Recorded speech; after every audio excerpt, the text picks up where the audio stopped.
Hello नमस्कार। आप सभी का एक नए फ्रेश ब्लॉग में स्वागत है।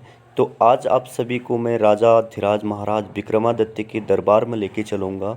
विक्रमादित्य का दरबार क्यों प्रसिद्ध है, क्यों यह इतना विख्यात है, इसके बारे में संपूर्ण जानकारी आप सभी को इस ब्लॉग में देखने को मिलेगी। तो जो विक्रमादित्य का दरबार है क्षिप्रा नदी और महाकाल के आसपास में ही है। बीच में क्षिप्रा नदी बहती हुई यहाँ पर सुशोभित होती है और कहा जाता है इस क्षिप्रा नदी में बहुत समय पहले बहुत सारे कमल के फूल खिला करते थे, तो जो कि अब देखने को नहीं मिलते हैं। लेकिन यहाँ जो दरबार है वो काफ़ी ही बहुत ही फेमस दरबार है। और इस दरबार में जितनी भी मूर्तियाँ हैं उनकी भी कुछ कहानियाँ हैं, जैसे नवरत्न कौन थे उनके और 32 पुतलियाँ कौन कौन सी थी, वह आप सभी को इस ब्लॉग में देखने को मिलेगा। तो अभी थोड़ा पीछे से आवाज़ आ रही थी तो इस वजह से मैं ब्लॉग नहीं कर पाया। तो आगे मैं आप सभी को रिकॉर्डिंग के ज़रिए यहाँ समझाने की कोशिश करूँगा और आप सभी को दिखाने की कोशिश करूँगा। बहुत सारा कुछ आप सभी को जानने को मिलेगा जो कि मेरे इस वीडियो के माध्यम से, अगर आप सभी पूर्ण जानकारी चाहते हैं तो इस ब्लॉग के साथ बने रहें और पूरी जानकारी आप सभी को देखने को मिलेगी। सबसे पहले मैं इस बोर्ड पर लिखे हुए जो यहाँ के विक्रमादित्य के जितने भी इनकी 32 पुतलियाँ थी, जो सिंहासन पर बैठने से पहले पुतलियाँ उनसे एक सवाल पूछा करती थी, तो तभी वो इस सिंहासन पर बैठने का अधिकारी होता था।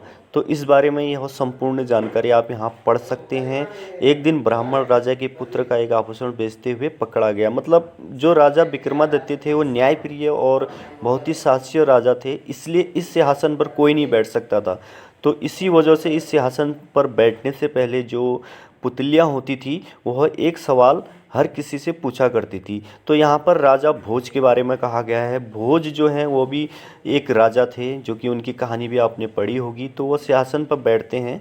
तो इस प्रकार हे राजन, यह दानवीर राजा विक्रमादित्य का सिंहासन है। तो जो कि आप इन्हें ये पढ़ सकते हैं पूरी अच्छी तरह।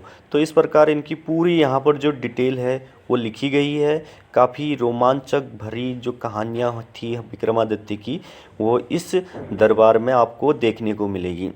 और आगे आप सभी को बहुत कुछ और देखने को मिलेगा जो कि आप सभी ने शायद पहले नहीं देखा होगा। अगर देखा है तो प्लीज़ पूरा अंत तक इस कहानी को ज़रूर पढ़ें। और इस कहानी के माध्यम से हमारा जो विक्रम संवत है और जो हमारी कहानियाँ हैं वो आप सभी को देखने को मिलेंगी। तो यहाँ से मैं लेके चलूँगा आपको, जो उनकी 32 पुतलियाँ हैं उनके दर्शन कराऊँगा और उन पुतलियों के बारे में डिटेल पूर्वक आप सभी को इस वीडियो के माध्यम से बताने की कोशिश करूँगा। तो अंत तक ब्लॉग के साथ। और मूर्तियाँ लगी हुई हैं, इंदुमती, हरिमध्या और शुक्रप्रिया, पद्मावती, बोधवती, विजया। इसके पीछे बहुत कहानियाँ हैं जो कि यहाँ पर लिखा हुआ है। राजा भोज ने जैसी समय 5वीं पुतली ने उन्हें विक्रमादित्य की उदारता की कहानी सुनाई, जो भी यहाँ पर हैं उनकी कहानियाँ सुनाई जाती थी। तो ये आप पढ़ सकते हैं। अगर आप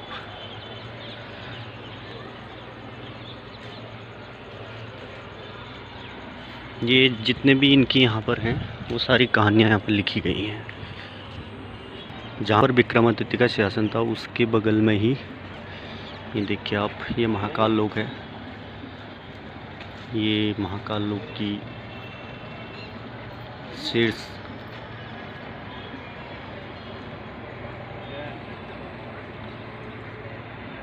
ये है क्षिप्रा नदी। ये विक्रमादित्य की जो 32 पुतलियाँ हैं उनमें से एक है भोगनिधि। ये भोगनिधि, मृगाक्षी, और ये है सुरमोहनी, ये है रतिप्रिया 21वीं पुतली, और ये है चंद्रमुखी। यहाँ पर इनके बारे में जो सब कुछ लिखा गया है, जो मैं अभी आप सभी को पढ़ाया, उदार दानवीरता, ये सब इनकी जो पुतलियाँ थी, ये बैठते हुए रोकती थी और इससे पहले उनसे एक सवाल पूछा करती थी। तो ये इनके बारे में यहाँ पर लिखा गया है। जो भी सवाल होता था, जितनी भी 32 पुतलियाँ हैं, ये सारी जितनी मैंने आपको दिखाई, इधर से लेके उधर तक, ये सब 32 पुतलियाँ हैं जिनके बारे में कहानी लिखी गई है। यह वह सिंहासन है विक्रमादित्य का, और यहाँ पर उनके जो गजराज, विक्रम चक्र और ये सारी उनकी मूर्तियाँ यहाँ पर बड़े ही प्यार से इनको यहाँ पर, ये जो इनके प्राचीन सिक्के थे, उज्जैन के प्राचीन सिक्के इस तरह के थे। ये जब प्राचीन सिक्के हुआ करते थे वो इस तरह के थे। और ये महाराजा विक्रमादित्य की तस्वीर है। ये महाराजा विक्रमादित्य हैं। का जो रॉयल एलिफेंट गजराज और अरबी फारसी में शायद विक्रमादित्य के बारे में लिखा गया है। ये है इनका गजराज, जो कि उस टाइम पर बहुत ही भव्य गजराज होगा। और जब विक्रमादित्य की विजय यात्रा निकलती थी तो इस तरह निकलती थी, इस तरह। और ये है कामधेनु गाय, जो कि विक्रमादित्य से ही रिलेटेड है, तो उन्हीं से ये कहानी है। और जो 32 पुतलियाँ हैं उनमें से ये भी हैं, पद्माश्री और ये सारी पुतलियाँ जो हैं। ये मतलब है कि विक्रमादित्य के बाद इस नगर में कोई भी दूसरा राजा नहीं हुआ, यही वो कारण था। ये सारे मतलब पूरा डिटेल है, अगर आप चाहेंगे तो पढ़ के मैं फ़ोटो डाल दूँगा तो आप पढ़ सकते हैं आगे। ये वो 32 पुतलियाँ हैं पूरी की पूरी, जिनके बारे में इस सिंहासन की जो भी कहावत है, इसी के चक्कर में इस सिंहासन जो है इतना प्रसिद्ध है। अब मैं आपको लेके चलूँगा विक्रमादित्य के दरबार में। यह है उनका दरबार, श्री राजे विक्रमादित्य महाराज नवरत्न दरबार।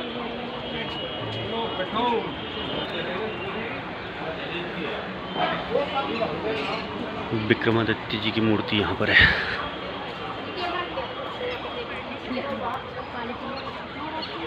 जय महाराज।